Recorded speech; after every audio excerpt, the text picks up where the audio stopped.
Hello, नमस्कार सभी को। आज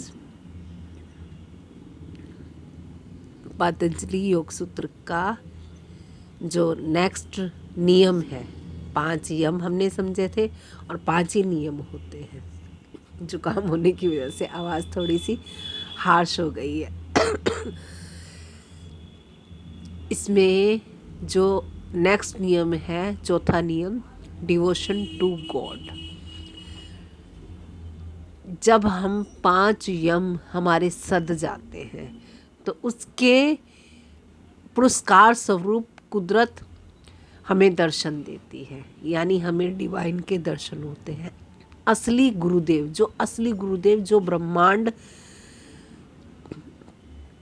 को चलाते हैं, ब्रह्मांड के गुरु हैं, वही हमारे गुरु। वो हमें अपने अंदर से महसूस होंगे, जैसे मीरा अपने में खो गई। ये उन्हीं लोगों की, हम लोग क्या सोचते हैं, हम समझ गए डिवोशन टू गॉड, मीरा को जानते हैं, हम रमन महर्षि को जानते हैं, हम बुद्ध को जानते हैं, हम राधा को जानते हैं, हम कृष्ण को जानते हैं। जानने से समझना नहीं हो जाता। हमारे अंदर जब तक उस चीज़ को महसूस नहीं होगा, हम उसकी खुशबू कैसे, अब कोई कहते मीठा, अब मीठा हमने कभी चखा नहीं, कैसे मर्जी आप कितने मर्जी विस्तार समझ लीजिए माइंड के रूप में, जब तक जीभ पे रख के उसको टेस्ट नहीं किया होगा तब तक हम नहीं समझ सकते कि मीठा क्या है। वैसे ही गुरुदेव असली जब आएंगे तभी समझ पाएंगे कि हाँ, गुरुदेव की इतनी महिमा क्यों गाई जाती है। कबीर साहब ने जो गुरुदेव की इतनी महिमा गाई है वो अंदर के गुरु की गाई है। वो होगा जब हमारे ये 5 यम सद जाएंगे, harmlessness, truth to all being, incontinence, avarice और truth to all being, theft, ये सारे के सारे हमारे सद जाएंगे। फिर हमारी प्योरिफिकेशन होगी। प्योरिफिकेशन के बाद हमारी अंदर कंटेंटमेंट यानी संतोष आ जाएगा। संतोष आएगा तो फिर ये इंस्पिरेशन बढ़ेगी। ये रिजल्ट्स हैं यम के। उसके बाद होगा डिवोशन टू गॉड और उसके अगले आएगा स्पिरिचुअल रीडिंग। वो कल के वीडियो में बात करेंगे स्पिरिचुअल रीडिंग। आज डिवोशन टू गॉड। इसके लिए क्या होगा, इसके लिए इतने ज़्यादा अंदर जॉय भर जाएगा कि बस फिर समझ, अपने आप कंटेंटमेंट आ जाएगी, अपने आप संतोष आ जाएगा, समझ आ जाएगा इस संसार का सारा चक्रव्यूह। लेकिन इसके लिए पहले हमारी फिजिकल बॉडी शांत होनी होगी। फिजिकल बॉडी की हृदम बैठनी होगी। मोलिकुलर बॉडी जो हम सपने में देखते हैं, हमारा साइकिक मैन माइंड।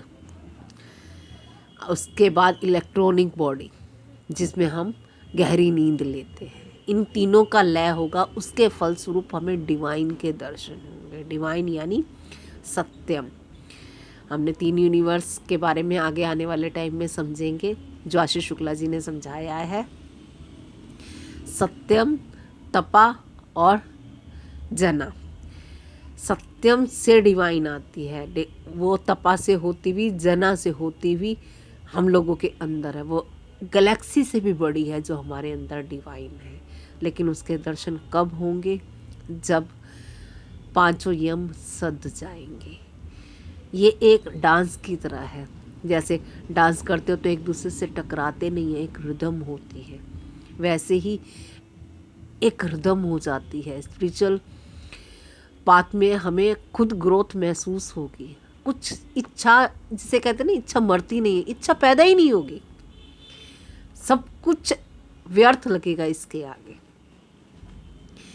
इसमें बोल के कुछ समझाना नहीं होगा। सामने वाले को क्या चाहिए, हमारे अंदर क्या चल रहा है, हम दूसरे को समझ पाएंगे, दूसरा हमें समझ पाएगा। जो गॉड है वो हमें समझ रहा ही है, लेकिन हम उसकी जो इम्पल्स आ रही हैं, इम्पल्स तो सूर्य भगवान की भी आ ही रही है ना, सारी गैलेक्सीज की भी आ ही रही है। कृष्ण भगवान ने जब युद्ध हो रहा था, अर्जुन अपना अग्नि चिता समाधि ले रहा था, जब अभिमन्यु के मरने का रोष नहीं ले पाया था जयद्रथ से, तो अपनी समाधि लेने जा रहे थे, तो उस टाइम जो सूर्य ग्रहण हुआ था वो कृष्ण भगवान को पता था। यानी इम्पल्स आ रही थी, लेकिन हम लोग एक्सेप्ट मोड पे नहीं है, इसलिए नहीं पता लगता। गूगल भी फेल होता है उसके आगे, जो कुदरत का मैप सिस्टम है। वैसे तो हमारे आगे भी हम कुछ चीज़ किसी को देखते हैं बचपन में पहुंच जाते हैं। कैसे पहुंच जाते हैं? कोई सामान देखते हैं, उससे हमारी आगे पीछे की सारी उसी के साथ संबंधित मेमोरीज खुल जाती हैं। कैसे फाइलें खुलती है ना, मैजिक। लेकिन ये तो कुछ भी मैजिक नहीं है। जब हार्मलेसनेस, ट्रूथ टू ऑल बीइंग, ये सब चीज़ें हो जाएंगी तो अपने आप शांति, जिसको हम कहते हैं ना, वो ऊपर से बरसने लगेगी, मन शांत हो जाएगा। इसी से ही जब इन चीज़ों से जो लगातार साधना चलता रहता है, इसमें कोई छुट्टी नहीं है, लगातार साधना पे चलता रहता है, वो जैसे जीते जागते भगवान की मूर्ति हो जाता है। जैसे रमन महर्षि भगवान लगते थे, कृष्ण भगवान भगवान, राम भगवान भगवान। क्यों? क्योंकि वो किसी को कोई हार्म नहीं पहुंचाते। ट्रुथ, झूठ बोलने की उनको ज़रूरत ही नहीं है, ट्रुथ उनके सामने खुला होता है, क्योंकि कोई किसी तरह की वासना नहीं। वासना क्यों नहीं? क्योंकि अविद्या नहीं, समझ नहीं। हम इसलिए नहीं वासना में फंसे कि हम पापी हैं, हम इसलिए फंसे हैं हमें समझ नहीं है रियलिटी की। बस अपनी समझ बढ़ानी है, अपनी अवेयरनेस बढ़ानी है, और कुछ भी नहीं करना। यही सबसे वो कहता है ना, समझ आ गई, समझ आ जाए तो फिर रुक ही नहीं सकते, फिर तो चलेंगे ही चलेंगे। तब तक नहीं चलते जब तक कि हमारी समझ परिपक्व नहीं होती। इसलिए समझना है। ये ग्रंथ हमें समझने के लिए है, पूजने के लिए नहीं है। पूजा तो मन से होगी ही होगी जब उससे हमें फ्रीडम मिलेगी। हम करते क्या है, अगर जो हम बुक को पढ़ेंगे नहीं, समझेंगे नहीं, उससे दिन रात मथेंगे नहीं, तो कैसे जिंदगी में उतार पाएंगे? उतारना होगा हमें। एक ही पर्पज़, वाइट हॉट हीट, यानी सफ़ेद शांत हीट हमारे टाइम, यानी अंदर कल हमने बात की थी फेरी एस्पिरेशन, वही हमारे अंदर जब तक ज्वलंत नहीं होगी। हमारी ज़िंदगी का पर्पज़ क्या है, what is the purpose of life and death, जब तक ये क्वेश्चन हमारे अंदर लगातार नहीं चलता रहेगा हर वक्त 24 घंटे, तब तक इस रास्ते पे हमें और आसानी से चलने के लिए हमें बार बार घूम घूम के इसी सूत्र पे आना पड़ेगा, बार बार इसी सूत्र पे आना पड़ेगा, बार बार अवेयरनेस पे, बार बार वर्तमान में। आज़ादी वर्तमान में ही मिल सकती है, ना तो पास्ट में मिल सकती है। भविष्य तो होता ही नहीं है, भविष्य वही बन जाएगा जो अब हो रहा है। वर्तमान को संवारे, अवेयरनेस में आए। पिछला जो हो गया सो गया। कई लोग कहते हैं हमने बचपन में ये गलती की, वो की, उसको कैसे सुधार सकते हैं? हमने चोरी कर ली, हमने कुछ भी गलत कर लिया। अरे वो तो गया, उसका जो होना है फल वो मिल जाएगा।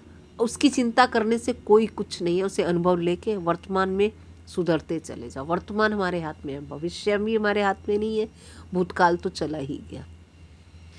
आज इतना ही। डिवोशन टू गॉड, यानी यम हमने साधने हैं, नियम उसके मातम के रूप में कुदरत हमें देती है। कितना उल्टा हम चलते हैं ना, हम नियमों को बनाते हैं ताकि सब चीज़ें साधनाएं फलित हो सके। नियम तो हमें कुदरत धीरे धीरे देती है, प्योरिफिकेशन देती है। अगर जो हम हार्मलेसनेस करेंगे, हमें यम साधने हैं, नियम अपने आप हो जाएंगे। आज इतना ही, कल फिर बात करते हैं।